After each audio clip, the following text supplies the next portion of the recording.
Mi nombre es Alexis Salinas, soy egresado de arquitectura de la Universidad del Biobío, Concepción, Chile. Me desempeño y me desarrollo en lógicas de diseño avanzado y en el último tiempo estoy bastante sumergido en la idea de la impresión 3D y cómo entenderla y poder encontrar un código propio sobre esa tecnología y cómo esta puede aportar a la arquitectura. En el escenario actual, la impresión 3D está siendo impulsada por la arquitectura, pero muy vinculada a la construcción. Tiene mucho más lenguaje constructivo, más que arquitectónico, porque empieza a replicar aquellas cosas que ya se resolvieron del método convencional. Por tanto, siento que hay una pertinencia máxima en el indagar cómo esta tecnología puede tener un desarrollo propio y empujar a la arquitectura a un nuevo lugar. Dentro de la investigación que yo desarrollo, la oportunidad para un abordaje en biomimética surgió desde la exploración inicial de la lógica de cómo empezar a imprimir o qué imprimir en la lógica de impresión 3D. Y la visión biomimética presenta un desarrollo muy lógico en cuanto a la observación de seres marinos para poder entender en ellos sus lógicas conformacionales y su lógica en cómo estos arman caparazones y envolventes rígidas es muy homóloga a las lógicas de impresión 3D. Por tanto, me arrojé a la observación con las herramientas que poseo. No hay cuantificaciones métricas sobre estas caparazones, sino que hay observaciones de las lógicas conformacionales que estos poseen para poder utilizar eso como insumo para expandir quizás el desarrollo y el diseño de una posible arquitectura que pueda surgir de esta observación y de esta lógica. Para quienes no están muy interiorizados en qué es lo que es la impresión 3D, es la sucesión, la sucesión de capas de un material en estado fluido y un fluido no newtoniano que tiene propiedades en las cuales tiene cierta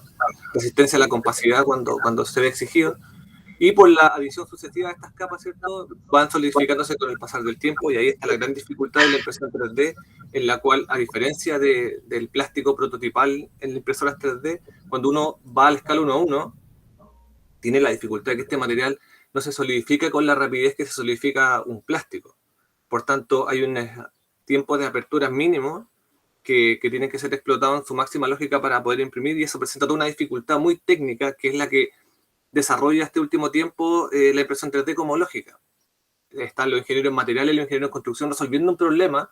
técnico, pero la arquitectura no se ha arrojado a resolver un problema de diseño.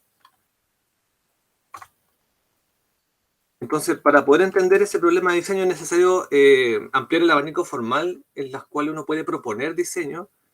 y en eso la observación de seres marinos, en este caso la biomimética, ha arrojado esa óptica, pero podría estar otra, y eso la invitación que un poco se subentiende de lo que yo puedo presentar, es que pueden haber otras lógicas u otras miradas frente a cómo abordar la impresión 3D. Yo me arrojé a la que encontré mucho más lógica y pertinente por su propia naturaleza, que en el fondo eran estas caparazones rígidas, para poder entender una lógica propia de la impresión como idea y proceso constructivo. En ese sentido, estos seres, los balánidos, que son unos crustáceos que se aditan a roca, tienen una lógica muy pertinente para la impresión 3D porque se hierguen en vertical en unas capas sucesivas rigidizantes y que tienen unas propiedades morfológicas y texturales muy afines a la impresión 3D. Además, por su lógica conformacional, resisten cargas, que es una variante de la cual no podemos escapar como diseñadores de arquitectura, que en el fondo es la gravedad y el peso propio. Y además tiene una segunda observación que creo que empieza a enriquecer mucho más lo que uno podría entender de estos seres, que su sistema de agrupación puede arrojar indicios de cómo uno también podría tomar estos insumos para poder pensar en agrupaciones habitacionales, como por ejemplo vivienda, conjuntos habitacionales u otro tipo de lógicas que aún falta por profundizar, pero hay una especie de invitación a observar desde otra mirada estos seres para poder entender que sus lógicas conformacionales y de conjunto también son pertinentes a lo que uno podría proponer desde la impresión 3D y para la impresión 3D. En ese sentido, el abanico en un espectro acotado como el que yo vi arroja mucha riqueza. Por tanto, expandir ese abanico de posibilidades de observar muchos otros seres que no están en esta imagen podría arrojar insumos mucho mayores. En ese sentido, yo me centré mucho inicialmente en los moluscos y los crustáceos, pero finalmente decanté por la riqueza que esto provee en los crustáceos, que son los austromegabalanos citacos, que vienen de la familia de los balánidos, que en rigor no son seres que tienen capas o corazas bivalvas, como por ejemplo las almejas, sino que son estos elementos que se aditan a la roca y se lleguen perpendicular a ella. Otra oportunidad en ellos es que por ser una estructura interna, que en el fondo todavía ni siquiera puedo arrojarme allí porque estoy simplemente en las lógicas conformacionales, no en las lógicas estructurales de estos seres, pero ahí sin duda hay mucho más insumo. En eso surge una primera generación de diseño que nace netamente desde la observación simple, entender un poco cuáles son las lógicas morfológicas y sus secciones de forma, que empiezan a arrojar una lógica seccional de forma, una geometría implícita que tiene que arrojarse al diseño, un lenguaje expresivo y una lógica de morfología general que empieza a ser muy alegórica en su inicio, pero luego empieza como a tomar otra profundidad. En esas las primeras experiencias fueron estas formas, porque lo que se quería como investigación era poder tomar el problema material que era la mezcla, que en el fondo es como la parte más sensible del desarrollo, porque nada de lo que se diseña, si no logra materializarse, erguirse, empieza a ser solo especulación. Y las primeras resultantes fueron estas, que tienen muchas lógicas de los sujetos de observación, pero en un fondo mucho más alegórico o mucho más figurativo. Nos decantamos por un diseño que se alejaba un poco de esa figuración, que era esta columna Leaves, que a diferencia de los otros sujetos de diseño, que eran secciones rotadas, esto simplemente presentaba una sección transicionada. Y ahí hay una diferencia sustantiva en entender que por default uno tiende a rotar figuras, pero quizá las pertinencias máximas están en transicionar figuras.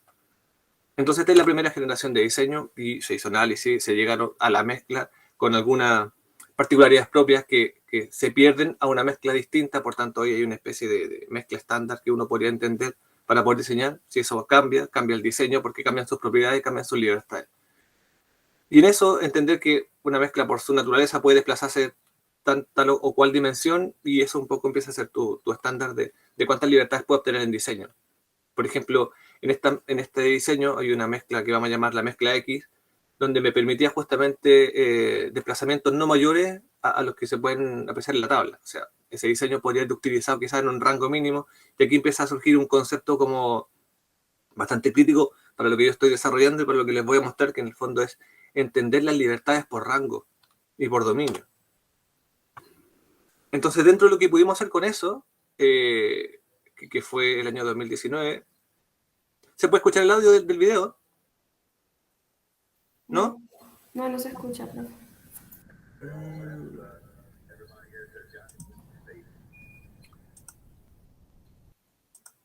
Sí, no sé cómo va. Bueno, les voy a comentar. Bueno, simplemente son 3 secciones a las cuales desplazan una en 1500 milímetros y la otra un poco más, se transiciona y genera esta morfología, que en el fondo es la superficie de impresión y una figura súper elemental dentro de su complejidad. Y luego se secciona en distancias regulares, que en este caso fueron 20 milímetros, para poder entender que el cordón de esa misma altura, de ese mismo radio, iba a ser depositado en ello.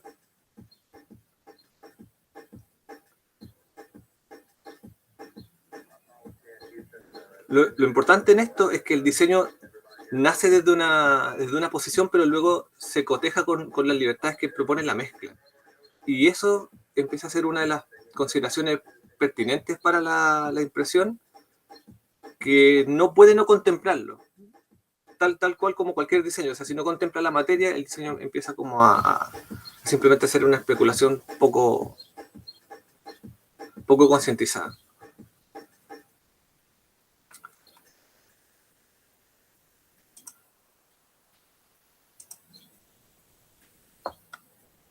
Estoy viendo cómo soluciona el tema del audio del video, pero creo que no hay nada que me permita.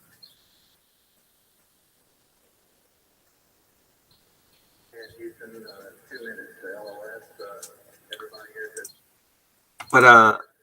para poder llegar a esa resultante formal, hubo que pasar por unos procesos que son no tan estimulantes como procesos de diseño, que son primero hacer preguntas muy simples para poder obtener respuestas muy concretas sobre cómo esta mezcla o el material o la materia prima se comporta frente a tal o cual fenómeno. Por ejemplo, aquí hay una imagen de la experiencia previa que son elementos solamente variabilizados en X y en Y, pero en Z son regulares, o sea, no tienen variabilidad en Z. Por tanto, son extrusiones directas. Y esa es la primera crítica. Mucho de la impresión que se resuelve hoy o que se está proponiendo para arquitectura hace lo mismo, resuelve solamente en un Z directo. Entonces, eso ya se resuelve sin impresión. Por tanto, los valores que empiezan a tener estas nuevas impresiones y nuevas proposiciones son simplemente rapidez, tiempo y economía material, pero no pretenden o no proponen nada para arquitectura. Siguen siendo las mismas volumetrías convencionales, simplemente hechas con otra tecnología.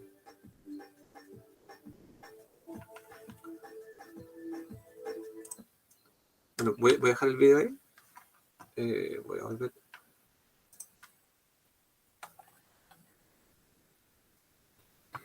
Luego de eso, surgió una oportunidad frente al aprendido, que fue un concurso que participé y desarrollé con un grupo de arquitectos de Costa Rica, en ello un tremendo valor, Carolina Vargas, David Cubero y Gilberto Valverde, los cuales nos arrojamos justamente a entender con los insumos que teníamos cómo poder un poco proponer ya alguna arquitectura que pudiera tomar esta consideración y desde ahí poder generar un diseño que fuese realizable solo con esta lógica de fabricación. El concurso es un concurso para África que contemplaba el desarrollo de un proyecto para la emergencia sanitaria y que este proyecto tuviera cualidades como poder ser de bajo costo, de rápida materialización y reciclable en dos aspectos, tanto en lo material como en lo programático. Bueno, este es el equipo, a la izquierda Carolina, a la derecha después de mí está David Cubero y finalmente Gilberto Valverde, chicos de Costa Rica. Y como idea de diseño, la observación de estos seres marinos arroja una nueva oportunidad, justamente lo que yo le mencionaba por agrupación, y empieza como a invitarnos a proponer esta idea de poder tomar esta lógica de agrupación, que es pertinente a los seres que son referenciales para la impresión y además son referenciales para poder proponer volumetría, y resultó ser pertinente porque empezaron a generarse unas nervaduras que podían ser estructurales, por tanto solucionamos un problema logístico de cómo poder hacer la proposición volumétrica para el concurso, y simplemente lo resolvimos, nos arrojamos a esa impronta de diseño por un asunto de contacto, volumetría, colaboración y estructuración de la forma, y este es un poco el resultado, muy conceptual y muy propio de simplemente hacer un vínculo entre lo observado y lo propuesto, que tuvo una riqueza en la cual, además, entendiendo que podían haber unos volúmenes preexistentes que luego fueron conceptualmente eliminados, se generaba un contexto inmediato, lo cual enriquecía un poco el emplazamiento del proyecto. Eso generó una espacialidad nueva, o una espacialidad por lo menos nueva desde el sentido que no están propuestas desde la impresión 3D, y observaciones o conclusiones que son quizás sujetas todavía de seguir profundizando para saber si son transversalmente conclusiones universales frente a esta lógica, pero una de las más sustantivas que pudimos constatar es que hay una manera de prescindir del módulo de la cual la arquitectura siempre expresa. O sea, ya las aperturas o los vanos que uno puede generar no son presas de un módulo, sino que pueden estar en un momento que uno como diseñador, tanto de manera subjetiva como referenciada bajo otras lógicas de decisión, pueden estar dentro de la superficie que conforma la envolvente o el espacio arquitectónico. Lo que propusimos ahí era un muro que tomaba la misma configuración de poder tener un rango de movilidad, y esa movilidad la arrojamos un poco al diseño, en entender que esto podía soportarse porque ya había funcionado en una impresión de hormigón, por tanto la propuesta la hicimos en tierra, por el propio contexto de África, y hicimos la apuesta de poder tergiversar un poquito más esa libertad para un poco de utilizar el diseño, entendiendo que al estar como autosoportado por esta retícula interna, podríamos tener un poquito más de ductilidad como diseño para poder hacer la propuesta. Y este es el concurso. Entonces, lo que quiero destacar aquí es que hubo un salto entre lo que pudimos entender de impresión, lo que efectivamente propusimos, y luego de eso, cómo esos insumos pudieron traducirse en una propuesta ya con un poquito más de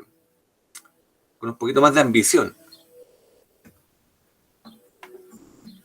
El proyecto proponía 3 volúmenes en los cuales se construían desde 3 brazos robóticos centrales que desplazaban verticalmente por un eje y que progresivamente iban a culminar la forma en un periodo máximo de, recuerdo, y quizás soy impreciso, pero eran como 12 días de 24 horas y 20 días de 12 horas de trabajo continuo, entre comillas.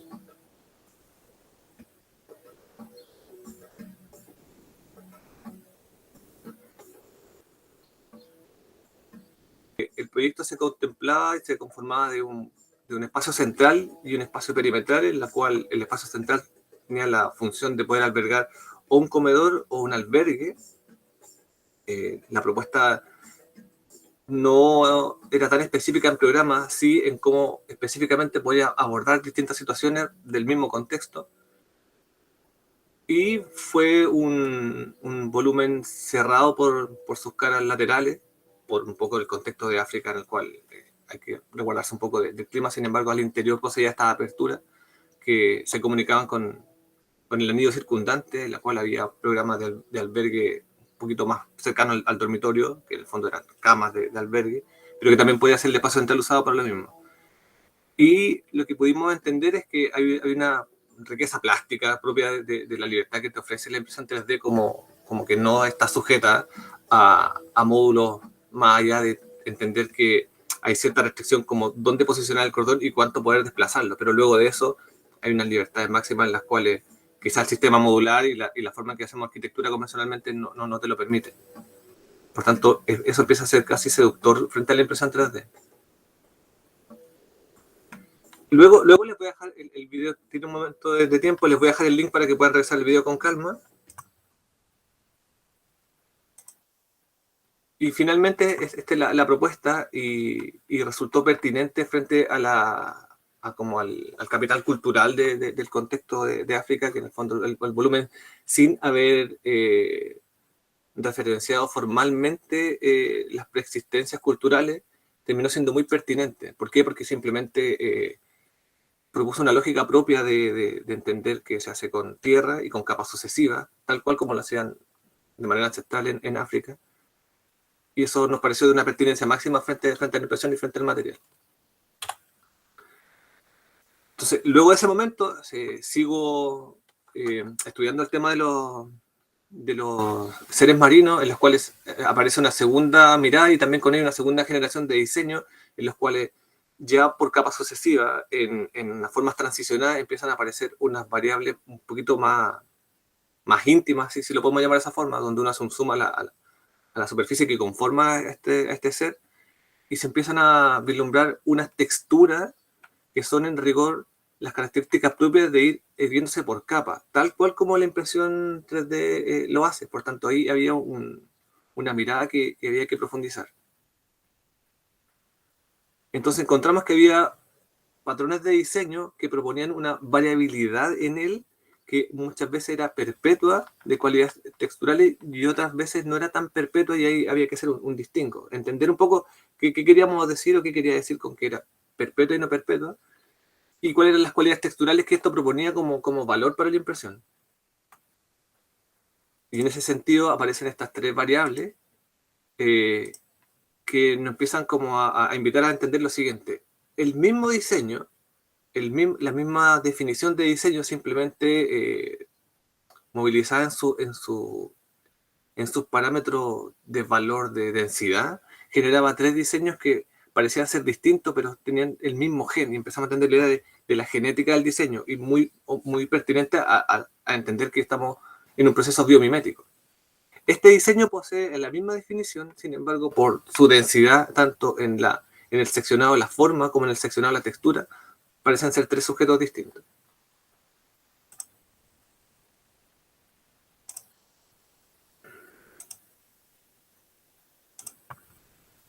Entonces empiezan a aparecer estos cuerpos que empiezan a arrojarnos propiedades formales y propiedades texturales que en la generación 1 no teníamos. Esta esteroide inspirada en las ostras, esta columna, que en el fondo es columna, pero en rigor son cuerpos verticales porque todavía no tenían la función de ser columna, porque son simplemente sujetos de exploración de diseño, que está referenciado a una metámera, que es un ser orgánico, que no es un molusco ni un crustáceo. Sin embargo, desde su lógica, hicimos un link entre que las lógicas de cómo se erguía el caparazón eran las mismas lógicas que proponía un ser que no estaba en este universo, que eran los metámeros, y los detuvimos ahí porque entendíamos que teníamos como dos códigos, o sea, perdón, un mismo código para dos seres que estaban totalmente desconectados, pero aún así funcionan de la misma manera. Y eso aún me lo reflexiona, pero lo vamos a ver más adelante. Entonces, la segunda observación nos arrojó un lenguaje textural, un lenguaje morfológico y una libertad de desplazamiento. Entonces, la idea de rango empieza un poquito a cristalizarse, la idea de poder moverse en desplazamientos variables en unos límites. Y en esa definición de límite entendemos que teníamos que observar tres cosas. Primero, cuánto eran sus dominios, o sea, de cuánto a cuánto podemos movilizar, cuánto es su máximo y cuánto dentro de ese dominio su rango, que son como cuántos momentos o cuántas divisiones internas en ese dominio puedo extraer para poder utilizar el diseño. Bueno, esta es la figura metámera, que no es una figura marina, sin embargo, pues es la misma lógica de conformación. Entendimos que había un código de dos seres que se están de la misma forma, y eso aún todavía lo seguimos preguntando. En eso bifurcamos un poco para poder entender que con estas lógicas de diseño vamos a probar el material, qué tal el material resiste desde el análisis digital frente al comportamiento material, y entendimos que había una especie de pertinencia máxima y una certeza máxima de lo simulado, y simulado entre comillas, porque no hay software de simulación, sino que nosotros estamos estableciendo un rango de movilidad para poder entender que esa es nuestra libertad empírica arrojada al digital para poder después volver a materializar. Y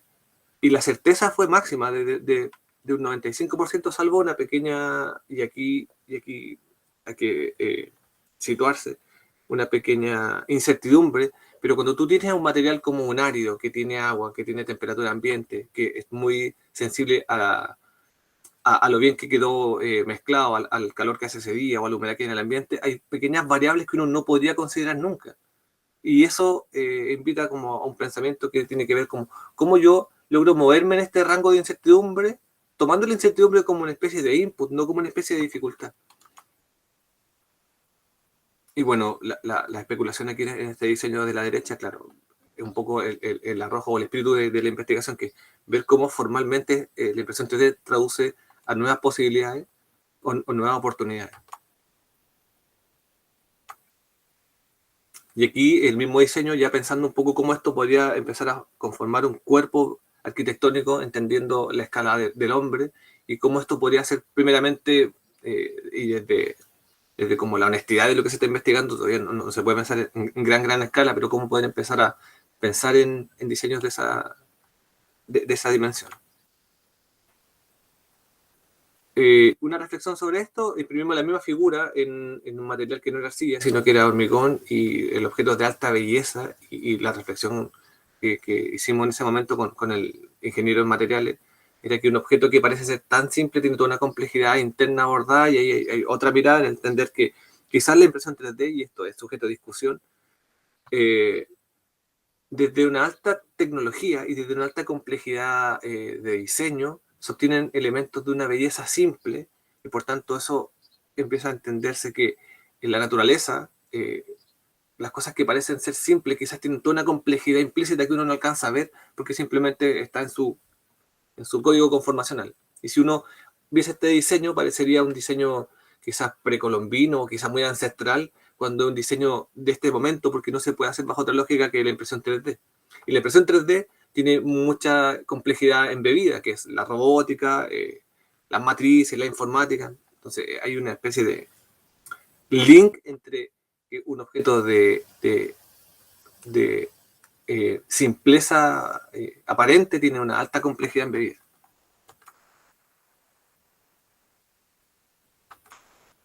Y aquí hicimos una pausa en entender que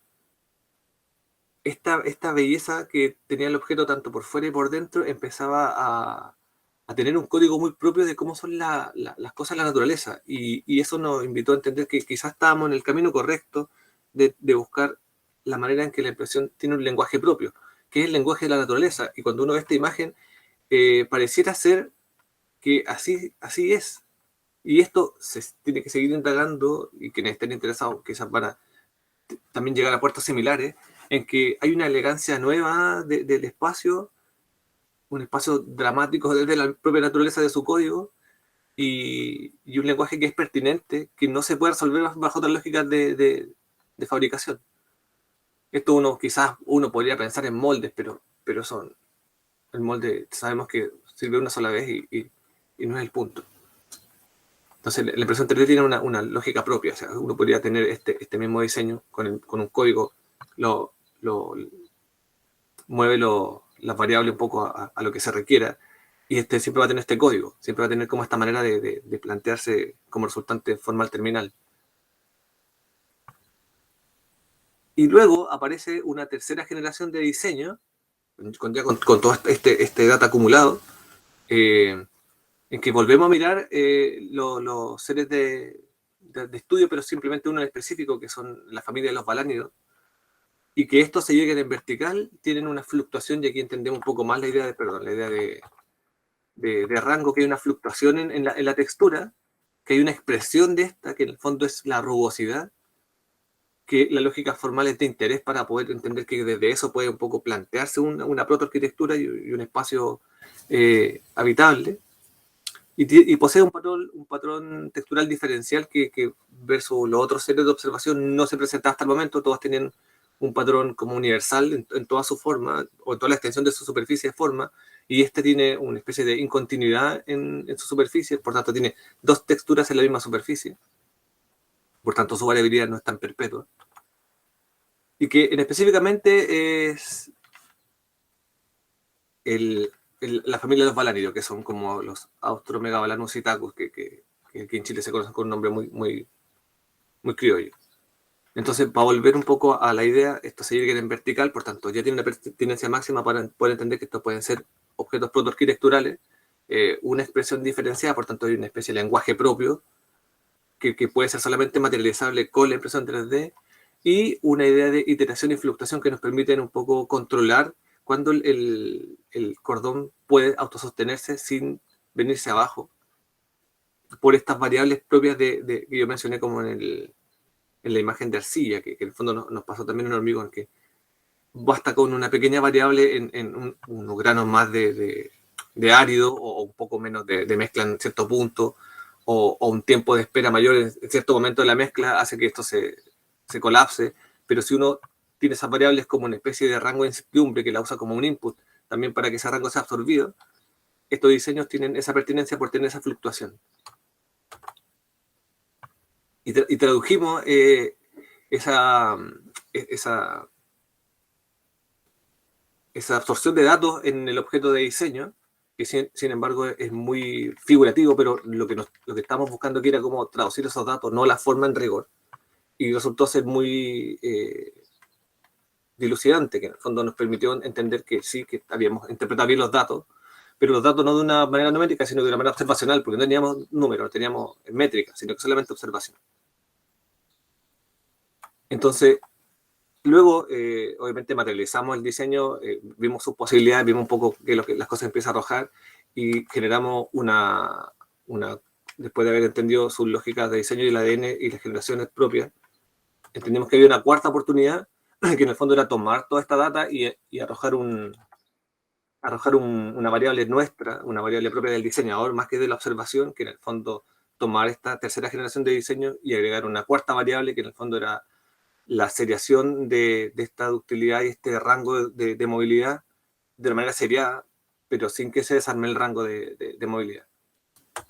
Y esta fue la resultante de diseño, y ya un poco más próxima a poder entender que esto puede ser un refugio muy inocente quizás en términos de que no tiene programa complejo, pero las cosas van en ese vector, en esa dirección. Y bajo el mismo, y aquí donde está lo interesante de poder comprender, bajo la misma definición y bajo el mismo algoritmo, se generan diseños que parecen ser diferentes y por tanto el ADN existe ahí, pero arroja resultados que no son tan iguales, por tanto tenemos un código que puede arrojar mucho diseño. Por tanto es un código, es un ADN. No son varios, ahí nace la idea de genoma y fenotipo, y ya es otra complejidad. Se genera un diseño bastante atractivo, que en el fondo, y esto aquí yo quiero hacer enfático en la idea de que este diseño que está aquí en la imagen no puede materializarse bajo otra lógica de fabricación. Por tanto, la impresión 3D robotizada toma una alta pertinencia en qué es lo que puede responder como diseño.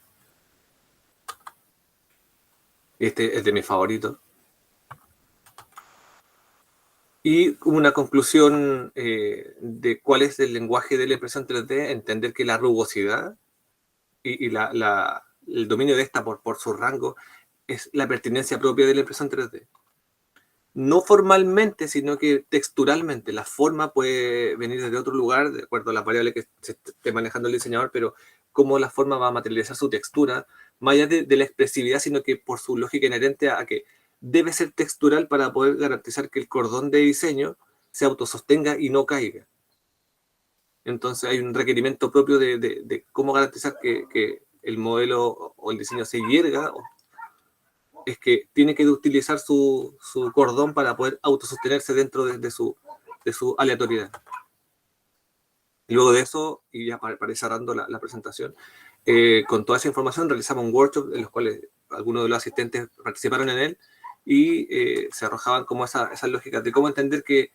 todas estas variables un poco extraídas de las observaciones y de las conclusiones que se pueden obtener podían ser protoarquitectura. Y nacen esta idea de un refugio de transición para los migrantes, un refugio en el paisaje, una protoarquitectura en otro planeta, unos volúmenes para propiciar la ecohabitabilidad de seres marinos, unos volúmenes verticales puestos en la costa que pudieran asimilar la vegetación existente, otro que se plantea como un hito en una costa, y otro que un poco vuelve, después de toda esta observación, vuelve al lugar de donde nace, que en el fondo es en el mar. O sea, el objeto está propuesto en esa imagen, y que sin duda, a pesar de, y aquí donde un poco la cosa, de mi punto de vista, tiene bastante pertinencia, es que no es figurativa, o sea, no parece una concha, no parece un caracol de mar, no parece una almeja, pero sin embargo uno puede entender que su código y lenguaje está puesto ahí, y ahí creo que es el camino pertinente, entender que uno tiene que extraer el código y no copiar la forma. Y nada, como conclusión, los ceros de observación son bastante enriquecidos, y yo observé un espectro acotado, por tanto uno podría tener muchos más sujetos de estudio, podría llegar quizás a conclusiones mucho más enriquecidas, y el material de estos elementos marinos, como la conquiolina, es abundante, por tanto si uno puede entender que las conchas marinas son además los insumos propios para impresión, podríamos entender que la impresión podría ser de una alta pertinencia ecológica, o sea, ya no habría cemento ni otro aditivo quizás cuestionable, sino que habría un propio material natural. Y si a eso uno le suma la experiencia como en África, donde tribus usaban ciertos elementos naturales como orinas, como leche, como algunos barros, para lograr la cohesión, creo que hay una pertinencia también en el material. Y quizás también sumar algún actor que no es arquitecto, que no es constructor, sino que viene de otra disciplina, que son como a lo mejor los biomateriales o los químicos, para poder entender que habría una especie de cofradía ahí entre constructor, entre diseñador, ingeniero de materiales, para poder desarrollar mucho más la impresión 3D.